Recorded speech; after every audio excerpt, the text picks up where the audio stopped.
¿Alguna vez te has detenido a hacerse esta pregunta? ¿Por qué creo en aquello que considero verdadero? La mayoría de nosotros rara vez se lo ha preguntado, porque damos por hecho que nuestro pensamiento nos pertenece. Sin embargo, no todos han elegido por nosotros. Algunos lo hemos aprendido de nuestra familia, de nuestra educación, de la sociedad en que vivimos y de nuestra época.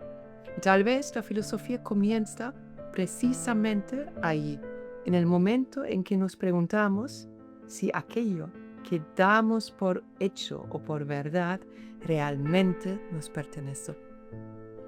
Pero la pregunta ¿por qué es tan difícil definir la filosofía? Es, por ejemplo, cuando comparamos con la física, podríamos decir que estudia la materia, la energía, las leyes de la naturaleza, y podemos afirmar de una manera que la biología estudia los seres vivos y que la historia investiga las sociedades humanas del pasado. Pero, ¿qué estudia la filosofía? El conocimiento, la moral, a Dios, el lenguaje, la ciencia, al ser humano, el ser. Ya estáis notando qué difícil es, ¿no? Porque en realidad estudia todo ello. Por este motivo, los límites de filosofía no son tan claros como los de otras ciencias y disciplinas. De hecho, la filosofía por eso no posee un único campo de estudio claramente delimitado. Las preguntas filosóficas no suelen centrarse únicamente en un objeto concreto, sino también en las diferentes maneras en que nos aproximamos a él. Por ejemplo, un historiador puede investigar qué sucedió en el pasado a través de diferentes archivos y fuentes. El filósofo, en cambio, puede dar un paso atrás y preguntar qué significa tener conocimiento sobre el pasado.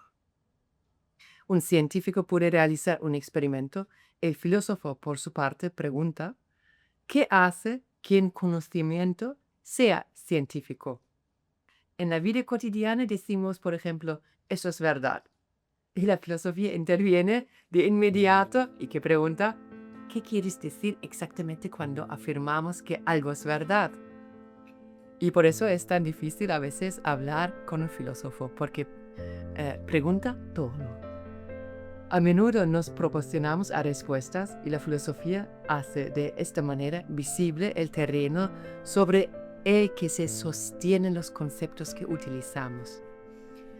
Comenzando con Heidegger, por ejemplo, pregunta, ¿basta con hablar sobre la filosofía? Uno de los textos que leímos en mis clases de filosofía era de Heidegger. ¿Qué es la filosofía? Su escrito, pronunciado en 1995. Y al comienzo de ese texto, Heidegger plantea un problema fundamental. Cuando preguntamos qué es la filosofía, a menudo observamos desde fuera. Intentamos definir como si fuera un objeto colocado ante nosotros. Sin embargo, para Heidegger, el verdadero objetivo no consiste en hablar de la filosofía desde una posición exterior, sino entrar en ella. Según su manera de expresarlo, debemos permanecer en el interior de la filosofía y comportarnos filosóficamente. Esta diferencia es muy importante, porque podemos leer cientos de libros sobre natación, podemos aprender cómo se mueven los músculos, cómo actúa la fuerza de flotación del agua, y etcétera, y cuáles son las técnicas correctas de la respiración, y más, y más, y más. Pero mientras no entremos en el agua, no habremos nadado. Con la filosofía pasa algo muy parecido. Conocer los nombres y las teorías de los filósofos no significa por sí solo hacer filosofía, porque falta estar dentro de ella. Falta la diferenciar entre leer la filosofía, leer las teorías y hacer la filosofía. Por ejemplo, ¿quién soy? No se trata únicamente de una pregunta abstracta, Cuando perdemos un papel importante en nuestra vida, mira cómo se vuelve esta pregunta en tan real, en una relación. O si perdemos una relación o el país en el que vivíamos o nuestra profesión. Esta pregunta puede volverse repentinamente muy real. Con algo parecido con la justicia. Tampoco es un concepto que pertenece únicamente a los libros o libros de texto. Cuando sentimos que hemos sufrido una injusticia, la pregunta entra en nuestra vida con todo su peso. Y como señala Heidegger, aquello lo que se ocupa la filosofía no debería afectarnos únicamente en el plano intelectual, sino también en nuestra propia existencia. De hecho, la filosofía debe tocarnos. Y para Platón, afirma que la filosofía comienza con el taumazein, es decir, el asombro. Pero aquí el asombro no significa simplemente sorprenderse, significa percibir algo que vemos todos los días como si lo contempláramos por primera vez. Imaginaos ver saliendo la luz, el sol la primera vez, ver el césped la primera vez, los colores la primera vez, los nombres, números, los objetos la primera vez. ¿Por qué los niños hacen preguntas constantemente? ¿Por qué el cielo es azul? ¿Por qué mueren las personas? ¿Por qué el tiempo no regresa? ¿Por qué soy quien soy? Para un niño, el mundo todavía no se ha vuelto completamente familiar. Cuando nos hacemos adultos, nuestras respuestas aumentan, pero nuestra capacidad del asombro, lamentablemente, disminuye. El mundo empieza a parecernos normal, y no es normal. Es asombroso. La filosofía comienza precisamente ahí, cuando descubrimos que aquello que considerábamos normal no resulta tan evidente como parecía. Por ejemplo, todos los días decimos que el tiempo pasa. Pero, ¿qué es el tiempo? ¿No? ¿Es realmente el tiempo lo que pasa o somos nosotros quienes cambiamos? Decimos que decimos que conocemos una persona, ¿vale? Desde muchos años, de acuerdo, pero ¿qué significa conocer a alguien? ¿Conocernos sus comportamientos o conocer también su mundo interior? Lo que Platón nos recuerda es lo siguiente, que la filosofía no comienza con la pretensión de saber, sino con la capacidad de reconocer lo que ignoramos, lo que no sabemos, lo que queremos redescubrir de nuevo desde diferentes puntos y diferentes perspectivas.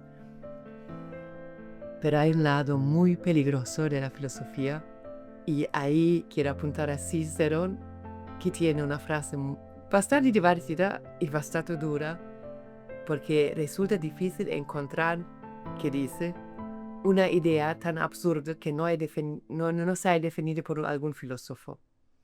Descartes realiza una observación semejante y él cuenta que desde su infancia él comprendió que incluso las ideas más extrañas que pudiera imaginar habían sido definidas alguna vez por un filósofo. Esas afirmaciones pueden parecer una burla hacia filosofía, pero sin embargo, en realidad revelan una de sus características más importantes, porque la filosofía no rechaza una idea únicamente porque resulta poco habitual, un poco común. Incluso una propuesta que a primera vista puede parecer absurda, debe ser examinada a partir de sus argumentos. Pero eso también entra en un peligro.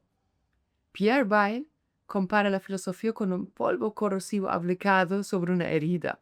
Ese polvo elimina primero la carne dañada, es decir, destruye las falsas creencias, los prejuicios, los errores, y sin embargo, si no se detiene su acción, también puede comenzar a comer el tejido sano.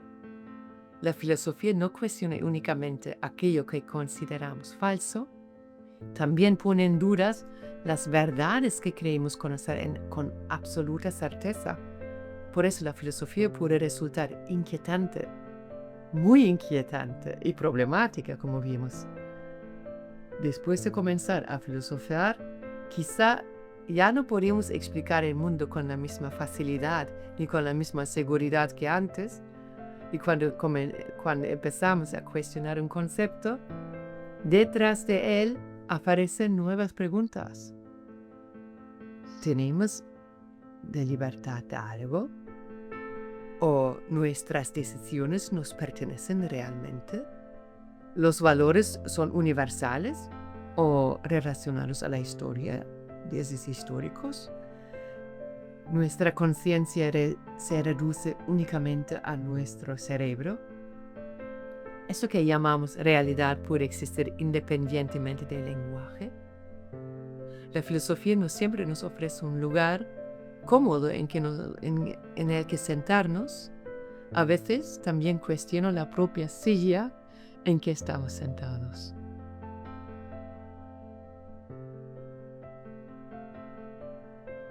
Los filósofos no solo discrepan sobre qué es la filosofía, sino también sobre lo que debería hacer. Para Hegel, la filosofía consiste en comprender la propia época mediante el pensamiento, y según él, su formulación más célebre es: la filosofía es su tiempo aprendido en el pensamiento. El filósofo, por tanto, no se encuentra fuera de su época. La sociedad, la política, la ciencia, la religión y la cultura en las que vive moldean también su manera de pensar. Cuando hoy reflexionamos sobre la libertad, la identidad, la tecnología o la inteligencia artificial, no estamos formulando únicamente preguntas atemporales. También intentamos comprender los problemas específicos de nuestra propia época. Karl Marx plantea por eso una objeción mucho más directa. Él afirma que los filósofos han interpretado el mundo de diversas maneras, pero que de lo que se trata es de verdad transformarlo. Desde esta perspectiva, la filosofía no debería limitarse a ser una actividad puramente intelectual.